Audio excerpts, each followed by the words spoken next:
जय हिंद दोस्तों। आज हम लोग वीडियो में लाया हूँ आपके लिए नेफ्रॉन के बारे में। नेफ्रॉन क्या होता है पहले हम लोग ये जानेंगे। नेफ्रॉन किडनी का मेन पार्ट है। जैसा कि हम पिछले बार वीडियो में बताए थे कि किडनी का क्या क्या पार्ट होता है। कौन रेनल वेन है, रेनल आर्टरी है, पिरामिड है, कॉर्टेक्स है, मेडुला है, यूरेटर है, पेपिला है। ये सारा पार्ट हम आपको बता दिए थे, किडनी का एनाटॉमी और किडनी का फंक्शन। और नेक्स्ट वीडियो में हम आपको ये बताने वाले हैं कि उसके अंदर का जो होता है नेफ्रॉन, माने मेन फंक्शनल यूनिट बोलते हैं किडनी का। किडनी काम हम लोग का करता है लेकिन वो नेफ्रॉन के थ्रू ही करता है। अगर नेफ्रॉन नहीं रहता तो किडनी का कोई अस्तित्व नहीं है। जैसे कि कोई पंखा है मान लीजिए, तो पंखा में अगर मोटर नहीं रहेगा तो पंखा चल भी नहीं करेगा, उसका डेना पाँख रह करके कोई मतलब नहीं है। उसी तरह से किडनी है, किडनी में अगर नेफ्रॉन नहीं है तो कोई मतलब नहीं, खाली उसका डेना पाँख है समझ लीजिए। तो किडनी का मेन फंक्शनल यूनिट बोलते हैं नेफ्रॉन को। नेफ्रॉन को क्या बोलते हैं? NEPHRON। नेफ्रॉन इज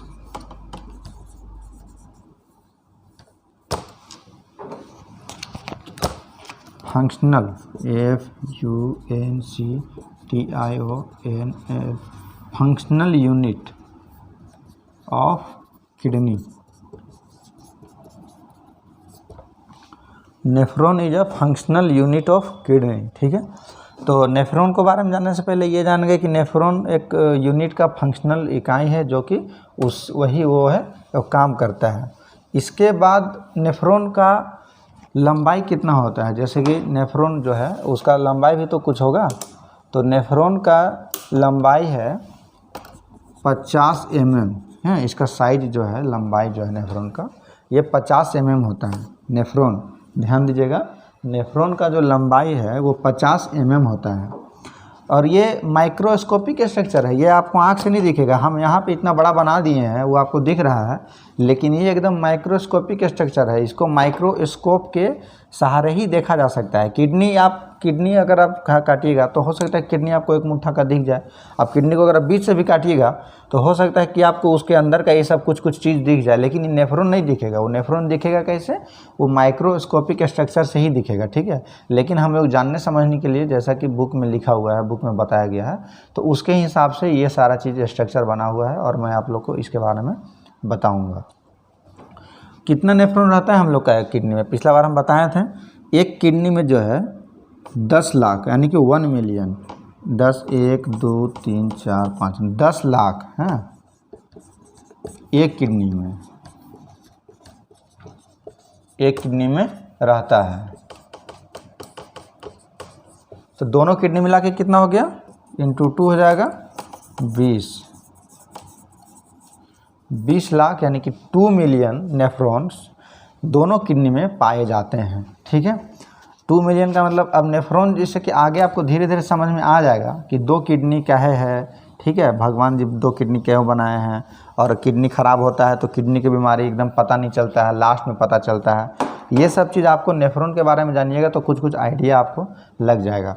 नेफ्रॉन का स्ट्रक्चर देखिए ऐसा होता है। ये एक अफरेंट आर्टियोल है जो कि रेनल आर्टरी का ब्रांच है। किडनी हार्ट आउटपुट का मतलब हार्ट कितना ब्लड आउटपुट करता है, 70 ml एक बार में करता है, 1 मिनट में 5 लीटर करता है, तो उसका 20% किडनी लेता है, ये बताए थे हम। अब उसका 20% किडनी लिया तो किडनी के अंदर ब्लड जाता कैसे है? रेनल आर्टरी के माध्यम से। ये हो गया रेनल आर्टरी और ये हो गया रेनल वेन, और यहाँ से निकलता कैसे? फिल्टर होके रेनल वेन के द्वारा निकलता है। तो रेनल आर्टरी का आगे चल के बहुत सारा ब्रांचेस है। ऐसा नहीं है कि रेनल आर्टरी सीधा जा करके और ये घुस गया नेफ्रॉन में और उसको फिल्टर कर रहा, नहीं। रेनल आर्टरी अंदर गया, ये तो लार्ज आर्टरी है। अब इसके बाद इसका बहुत सारा छोटा ब्रांचेस है। अब ब्रांचेस हो करके यहाँ पे आता है ये अफरेंट आर्टियोल, ये नाम बन जाता है। आर्टियोल का मतलब हो गया कि कोई भी आर्टरी का ब्रांचेस हो गया। जैसे कि मान लीजिए कि ये एक नदी है, ठीक है। अब ये एक नदी का यहाँ से दो जगह बह गया। अब ई दोनों बहल में तो ई नदी जैसे मेन नदी हो गया, अभी इसका ब्रांचेस हो गया, अब इसका भी कोई ब्रांचेस हो गया इसे, ठीक है।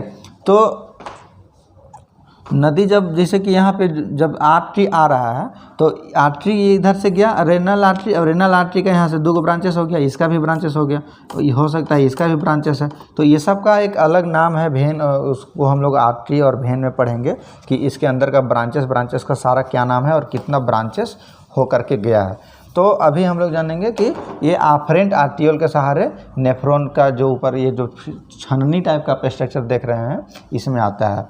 तो हम लोग जानेंगे सबसे पहले अफरेंट आर्टियोल से यहाँ पे आया, ये जो देख रहे हैं आप इसे गोला गोला किया हुआ, इसका नाम है ग्लोमेरुलर कैपिलरी। कैपिलरी क्या होता है ये हम आपको बता देते हैं। कैपिलरी होता है स्ट्रक्चर है वो आर्टरी और वेन का जंक्शन पॉइंट होता है। जैसे कि हम लोग को आप लोग को पता है कि हम लोग का शरीर में ब्लड जाने के लिए एक अलग रास्ता रहता है जिसको हम लोग आर्टरी और वेन बोलते हैं। बहुत लोगों को पता होगा कि जैसे कि कोई भी जांच के लिए सैंपल निकालते हैं हम लोग तो वेन से निकालते हैं। बहुत सारे इंजेक्शन जो IV देना रहता है, मैंने इंट्रावेनस दे रहा था, वो वेन में देते हैं। तो वेन हम लोग का शरीर के ऊपर में रहता है, आर्टरी जो है शरीर का अंदर डीप में रहता है, उसमें से हम लोग कोई भी नहीं देते हैं इंजेक्शन, वो वेन में ही देते हैं। तो आर्टरी और वेन का जो जंक्शन पॉइंट है, जैसे मान लीजिए कि इधर से आर्टरी गया और इधर से वेन आया, अब ये जो है यहाँ पे इसका ब्रांचेस हो गया, ये आर्टरी से आर्टियोल हो गया, ठीक है, और ये वेन से जो है वेनियोल हो गया, और इसका बहुत सारा ब्रांचेस मिल करके यहाँ पे जो बनाते हैं इस स्ट्रक्चर को, जंक्शन पॉइंट वाले स्ट्रक्चर को बोलते हैं कैपिलरी। और यहीं पर क्या होता है, कैपिलरी के पास में ही आपका ऑक्सीजन और कार्बन डाइऑक्साइड का एक्सचेंज होता है। बहुत सारा न्यूट्रिएंट्स विटामिन्स का भी एक्सचेंज होता है। जैसे हम लोग का शरीर को काम करने के लिए ऑक्सीजन का ज़रूरत है, विटामिन का ज़रूरत है, न्यूट्रिएंट्स का ज़रूरत है। तो मान लीजिए कि आर्टरी, तो उसको आर्टरी में लंग्स से ऑक्सीजन हम लोग सांस लिए, लंग्स में गया, लंग्स से ब्लड में गया, ब्लड से हार्ट में गया, और हार्ट जो है वो ऑक्सीजन वाला ब्लड को पूरा शरीर में भेज दिया। लेकिन वो पूरा शरीर में भेजने के बाद वो कहाँ पर एक्सचेंज होता है जा करके, तो आर्टरी से गया वो यहाँ पे कैपिलरी के पास में, यहाँ से वो ऑक्सीजन इधर चला गया और जो कार्बन डाइऑक्साइड है वो इधर आ जाता है, ठीक है, और उसके बाद कार्बन डाइऑक्साइड और ब्लड वेन ले करके वापस चला जाता है हार्ट में, और हार्ट फिर से उसको लंग्स में भेज देता है। ये एक सर्कुलेटरी सिस्टम है। ये हम लोग इसमें लंग्स और हार्ट के बारे में जानेंगे तो ज़्यादा डिटेल में जानेंगे। अभी जानिए कैपिलरी किसको बोलते हैं, इतना समझ में आ गया। जैसे मान लीजिए कि एक गाँव है, वहाँ पर 4 गो रोड आकर के एगो चौक बन गया, चरमुहान चौक, तो चारों चौकवा जो वहाँ बन गया है तो उस चौकवा को समझ लीजिए कैपिलरी, मैंने चारों तरफ से, एक तरफ से आर्टरी गया, एक तरफ से वेन गया, अब जहाँ जाके जुट रहा है जो जंक्शन पॉइंट है उसको बोलते हैं कैपिलरी, जहाँ से ऑक्सीजन और कार्बन डाइऑक्साइड का एक्सचेंज होता है। जैसे जंक्शन बोले तो रेल वाला जंक्शन मत समझ लीजिएगा, जंक्शन उसको भी इसलिए बोला जाता है क्योंकि वो जंक्शन पॉइंट है। जैसे बड़का काना जंक्शन हो गया हम लोग का, तो वहाँ पे दो गो रूट आता है, इधर से भी गया, उधर से भी गया, उधर से भी गया, वहाँ पे कई सारा रूट एक जगह मिलता है, इसीलिए उसको जंक्शन बोलते हैं। तो उसी तरह से कैपिलरी में भी 2 ठो रूट मिला हुआ है, इसलिए इसको कैपिलरी बोलते हैं। ये ग्लोमेरुलर कैपिलरी हम लोग का शरीर में मात्र एक ऐसा ही कैपिलरी है जहाँ पे आर्टरी और वेन का ज्वाइंट नहीं है, ये दोनों आर्टरी है, माने जैसे कि ये आर्टरी है ना और यहाँ पे वेन है, तो ये कैपिलरी बन गया, तो ये इस कैपिलरी है। लेकिन ये जो कैपिलरी है वो आर्टरी और वेन का नहीं है, ये दोनों आर्टरीओल का ही है। देखिए अफरेंट आर्टरीओल और इफरेंट आर्टरीओल, तो कभी भी अगर एग्जाम में क्वेश्चन आएगा तो ये आप लोग को बताने के लिए या वहाँ जानने के लिए होगा, ठीक है। ये आर्टरी गया है और यहीं पर एक कैपिलरी बन गया है, और फिर से एक आर्टरी आगे जा करके और फिर से एक कैपिलरी बनाया है, उसके बाद ये आकर के वेन में मिला है, ठीक है। तो ध्यान दीजिए कि ये अफरेंट आर्टियोल है और ये इफरेंट आर्टियोल है। ये नहीं कि अफरेंट आर्टियोल और इफरेंट वेनियोल हो जाएगा, नहीं, ये अफरेंट आर्टियोल है और इसके बाद जो निकलेगा वो भी इफरेंट आर्टियोल ही है, यानी कि वो भी आर्टरी ही है, ठीक है। तो यहाँ पे क्या होता है, जैसे देखिए अब देख रहे हैं आप लोग, इसके पहले जान लीजिए अफरेंट आर्टरीओल हो गया, इफरेंट आर्टरीओल हो गया, ये ग्लोमेरुलर कैपिलरी हो गया ये। अब ये जो है ये है बाउमन कैप्सूल, ये जो आप स्ट्रक्चर देख रहे हैं सी टाइप का या वाई टाइप का जो स्ट्रक्चर देख रहे हैं, इसका नाम है बाउमन कैप्सूल या फिर ग्लोमेरुलर कैप्सूल, ठीक है। ये एक स्ट्रक्चर है और इसमें ये ग्लोमेरुलर कैपिलरी जो है वो होल्ड होता है, माने वहाँ पे रहता है। इसके बाद ये जो निकला है ये हो गया, इसका नज़दीक में है तो इसको बोलते हैं प्रोक्सिमल कॉन्वोल्यूटेड ट्यूबल, ठीक है। इसके बाद ये जो यू टाइप का स्ट्रक्चर देख रहे हैं आप, इसको बोलते हैं लूप ऑफ हेनले, ठीक है। और इसके बाद ये जो ये देख रहे हैं ये है डिस्टल कॉन्वोल्यूटेड ट्यूबल। प्रोक्सिमल और डिस्टल मेडिकल वर्ड में है, माने हॉस्पिटल डॉक्टर लोग इसका यूज करते हैं। प्रोक्सिमल का मतलब हो गया कि नज़दीक में, और डिस्टल का मतलब हो गया दूर में। जैसे कि कैसे, मान लीजिए कि हम लोग का शरीर से जितना नज़दीक में रहेगा वो हो जाएगा प्रोक्सिमल, और जितना दूर में रह जाएगा वो हो जाएगा डिस्टल। जैसे कि ये हाथ है मेरा, तो ये वाला एरिया मेरा नज़दीक वाला है तो ये प्रोक्सिमल हो जाएगा, और ये वाला एरिया दूर वाला है तो ये डिस्टल हो जाएगा। ठीक है, डिस्टेंस वाला डिस्टल और नज़दीक वाला प्रोक्सिमल। तो उसी तरह से ये बाउमन कैप्सूल के जो नज़दीक में है इसको बोलते हैं प्रोक्सिमल कॉन्वोल्यूटेड ट्यूबल, और जो दूर में है इसको बोलते हैं डिस्टल कॉन्वोल्यूटेड ट्यूबल। और उसका जो नीचे जो यू शेप का जो स्ट्रक्चर बना हुआ है जो है उसको बोलते हैं लूप ऑफ हेनले। अब लूप ऑफ हेनले और बाउमन कैप्सूल का एक इतिहास है। ये दोनों को जो खोज के निकाला था, देखिए हर चीज़ को कहीं ना कहीं आविष्कार हुआ है, तो ये दोनों को जो खोज के निकाला था वो लोग दोनों का वैज्ञानिक का नाम के ऊपर ये दोनों का नाम पड़ गया। जैसे बाउमन कैप्सूल को कौन खोजा था, बाउमन कैप्सूल को खोजा था ब्रिटिश का एगो सर्जन था। ठीक है, ब्रिटिश सर्जन जिसका नाम था sir William Bowman, British surgeon, ध्यान दीजिएगा, सर विलियम बाउमन इनका नाम था, सर विलियम बाउमन। तो ये इसका खोज किए, तो इनके नाम पे बाउमन कैप्सूल इसका नाम पड़ गया। हालांकि इसको ग्लोमेरुलर कैप्सूल भी बोलते हैं, ये ग्लोमेरुलर कैपिलरी को होल्ड करता है इसीलिए। और लूप ऑफ हेनले यानी कि इनका जो खोज किए थे, लूप ऑफ हेनले का जो खोज किए थे वो थे जर्मन एनाटोमिस्ट थे, माने एनाटोमी जो पढ़ाते हैं ना वो थे जर्मनी का। उनका नाम था, उनका थोड़ा लंबा नाम है,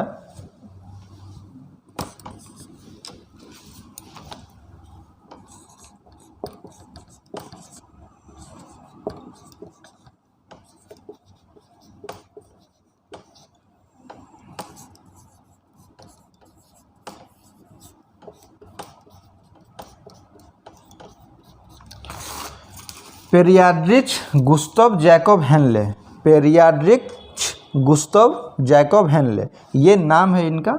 और ये जर्मनी का एनाटोमिस्ट हैं, वो इसका खोज किए थे। ये यू शाइप जो स्ट्रक्चर है इसका क्या है, ये लूप ऑफ हेनले, इसका वो नाम इनका नाम पे पड़ गया, हेनले के नाम पे लूप ऑफ हेनले नाम पड़ गया। ठीक है, इसके बाद डिस्टल कॉन्वोल्यूटेड ट्यूबल, और ये डिस्टल कॉन्वोल्यूटेड ट्यूबल जिससे कनेक्ट है उसका नाम है कलेक्टिंग डक्ट। ये जो सीधा देख रहे हैं कलेक्टिंग डक्ट है।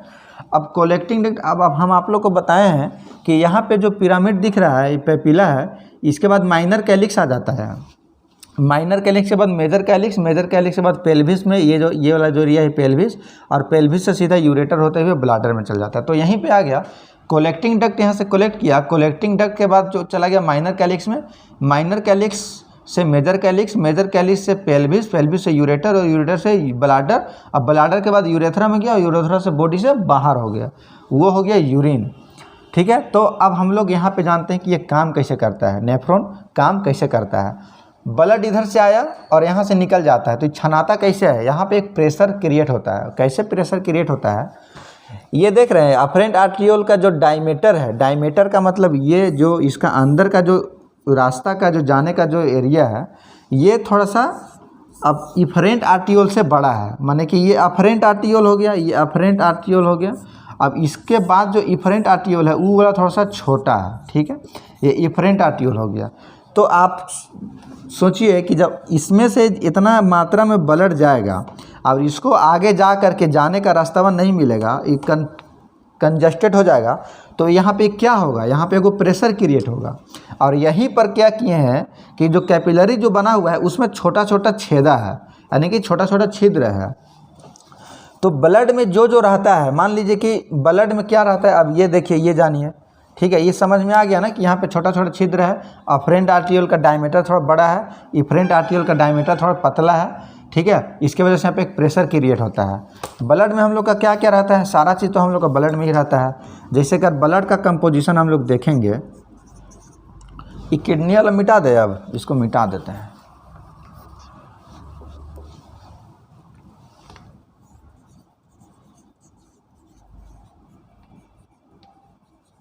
कंपोजिशन ऑफ ब्लड, माने कि ब्लड में क्या क्या रहता है।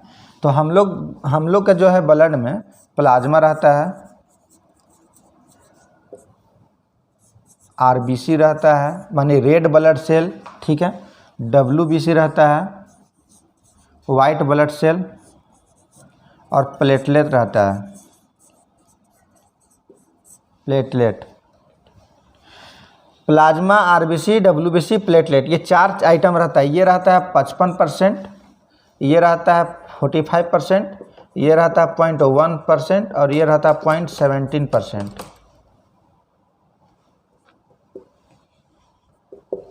ठीक है।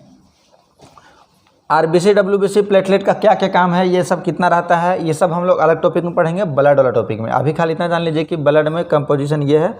इसके अलावा हम लोग का ब्लड में वाटर भी रहता है। तो वाटर कहाँ रहता है, तो आरबीसी, डब्ल्यूबीसी और प्लेटलेट में नहीं रहता है।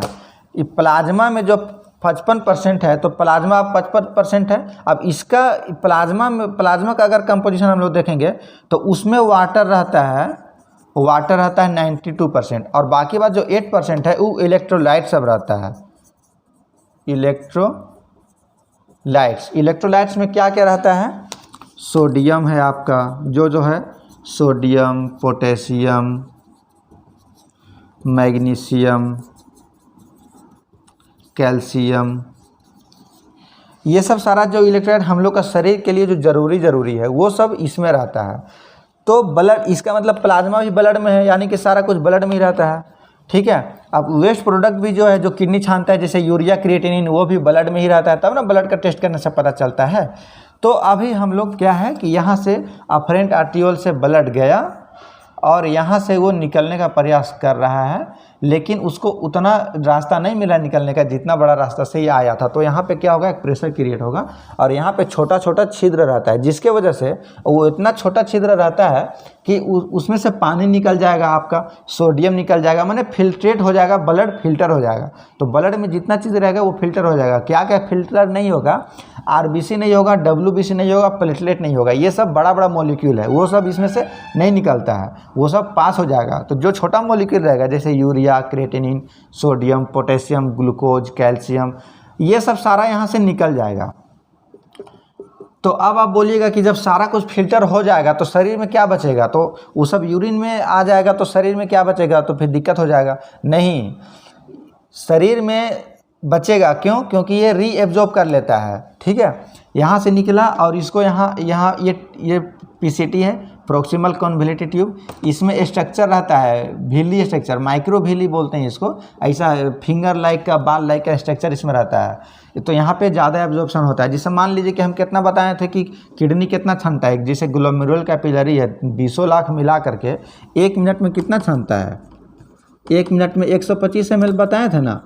1 मिनट में 125 ml ब्लड यहाँ से नहीं जाता है, 125 ml फिल्ट्रेट वो निकाल देता है। ये क्या है, फिल्ट्रेट। ब्लड कितना गया उसका गणित अलग है, ब्लड से जो छान के निकाला वो 125 ml निकाला। ठीक है। अब यहाँ पर प्रोक्सिमल कॉन्वोल्यूटेड ट्यूबुल यहाँ तक जो है इससे 30 से 40% यहाँ पे फिर रीएब्जॉर्ब हो जाता है। जैसे 125 ml निकाला तो 125 ml का 30 से 40% यहाँ पे रीएब्जॉर्ब हो गया। क्या हो गया, रीएब्जॉर्ब। एब्जॉर्प्शन का मतलब होता है कि उसको सोख लेता है, जैसे ब्लड आपस में खींच लेता है। आप बोलिएगा कि ब्लड कैसे खींच लिया, तो ये जो एफरेंट आर्टियोल देख रहा है ना, ये जो कैपिलरी यहाँ से निकलता है, ये जा करके फिर ऐसे ही से पूरा घूमता है इसमें। ठीक है। ऐसे ही से पूरा घूमल रहता है, इसमें पूरा जाली बनाया हुआ रहता है। इसको यहाँ पर भासा रेक्टा बोलते हैं। जो कैपिलरी जो यहाँ पे सब रहता है ना, इसका नाम भासा रेक्टा है, भासा रेक्टा। ये जो है ना यहाँ पे कैपिलरी है उसका। ठीक है। यहाँ पे आपका आर्टरी और वेन का कैपिलरी मिल करके बना हुआ है। तो यहाँ पे 30 से 40% एब्जॉर्ब कर लिया। इसके बाद यहाँ पे आया तो यहाँ पे बचा कितना, मान लीजिए कि 70 से 70% यहाँ पे आया लूप ऑफ हेनले में, 60 से 70%। तो यहाँ पे जो है, यहाँ पर भी आपका 40 से यहाँ आने तक वो 20% बचता है, यानी कि 40 से 50% एब्जॉर्ब इसमें कर लिया लूप ऑफ हेनले में। ठीक है। 30 से 40% एब्जॉर्ब कहाँ कर लिया, पीसीटी में। 40 से 50% एब्जॉर्ब कहाँ कर लिया, लूप ऑफ हेनले में। और इसके बाद 20% एब्जॉर्ब कहाँ कर लिया, डिस्टल कॉन्वोल्यूटेड ट्यूबल में।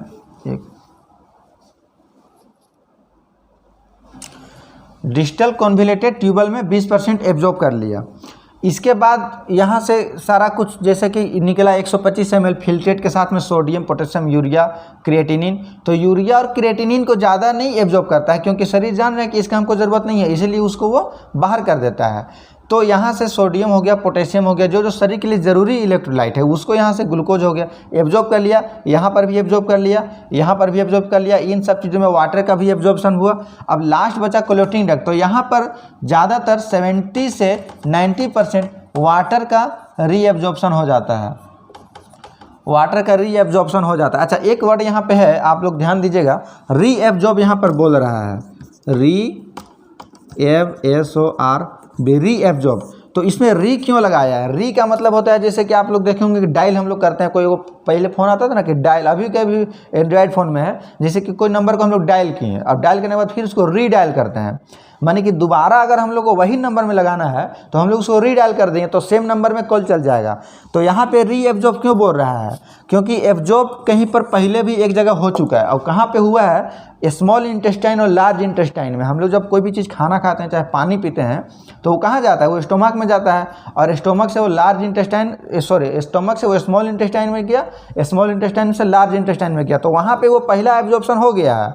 उसके बाद शरीर में जहाँ पे दूसरा जगह एब्जॉर्प्शन होगा तो उसको क्या बोलेगा? री एब्जॉर्प्शन। इसीलिए किडनी का जो नेफ्रॉन है इसमें जो एब्जॉर्ब कर रहा है इसको बोल रहा है री एब्जॉर्ब। ये वाला वर्ड याद रखिएगा। यहाँ पे वाटर का 70 से 90% एब्जॉर्ब कर लिया। इसके बाद जो बचा वो माइनर कैलिक्स में गया, मेजर कैलिक्स में गया, यानी कि 99% टोटल जो है वाटर 125 ml का एब्जॉर्ब कर लिया। और उसके बाद जो यूरेटर तक गया, माइनर कैलिक्स में, मेजर कैलिक्स में, पेल्विस के बाद यूरेटर, उसके बाद वो यूरिन होकर के बाहर निकल गया शरीर से। ठीक है, तो इसीलिए हम उस दिन बोले थे कि 125 ml 1 मिनट में 125 ml करता है, तो 60 मिनट में कितना करेगा? 125 इंटू 60 तो 6 करते हैं, 6 25 30 के 0, हाथ मेरा 3, 6 दूनी 12, 3 15 15 1 100 कम 100 750, यानी कि 7500। ठीक है, 7500 ml कितना? 1 घंटा में किया। 1 घंटा में 7500 ml किया तो 24 घंटा में कितना किया? तो इसको 24 घंटा में हम इसको कैलकुलेट आप लोग कर लीजिएगा। 24 घंटा में 180 1 2 3 इतना हो जाता है। ठीक है, 1,80,000। अब इसको अगर हमको लीटर में करना होगा कन्वर्ट तो क्या करेंगे? 1,80,000 को लीटर में कन्वर्ट करने के लिए 1000 से डिवाइड कर देंगे, यानी कि 1000 ml बराबर 1 लीटर होता है। तो 30 कट गया तो बचा 180 लीटर, यानी कि आंसर हो गया आपका 180 लीटर। यानी कि किडनी हम लोग का 24 घंटा में, दोनों किडनी मिलकर 24 घंटा में, 20 लाख नेफ्रॉन मिलकर 24 घंटा में 180 लीटर फिल्ट्रेट निकाल देता है। अगर रीएब्जॉर्ब नहीं करे तो हम लोग का 24 घंटा में 180 लीटर, यानी कि 200 लीटर लगभग एक बड़का ड्राम इतना हम लोग पेशाब कर देंगे, साला मुँह के बाढ़ ले आ देंगे। सॉरी, 180 लीटर, यहाँ पे 180 लीटर हम लोग क्या करेंगे? इसको फिल्टर हो जाएगा, वो हम लोग यूरिन के सहारे निकाल देंगे। लेकिन उतना नहीं होता है, इसका 99% क्या करता है? ये रीएब्जॉर्ब कर लेता है। इसीलिए 180 लीटर का 99% अगर रीएब्जॉर्ब कर लेगा तो हम लोग का यूरिन जो होता है वो 1.8 लीटर या मुश्किल से बढ़ा तो 2 लीटर, एक नॉर्मल एडल्ट का यूरिन इतना होता है। तो नेफ्रॉन का काम यही है, नेफ्रॉन में से ब्लड आता है, उसको किडनी का नेफ्रॉन उसको छानता है और फिर यूरिन बनाता है। तो उम्मीद है कि आप लोग नेफ्रॉन का काम और फंक्शन और स्ट्रक्चर को बहुत अच्छा से समझ गए होंगे, इसका नाम वगैरह को भी समझ गए होंगे।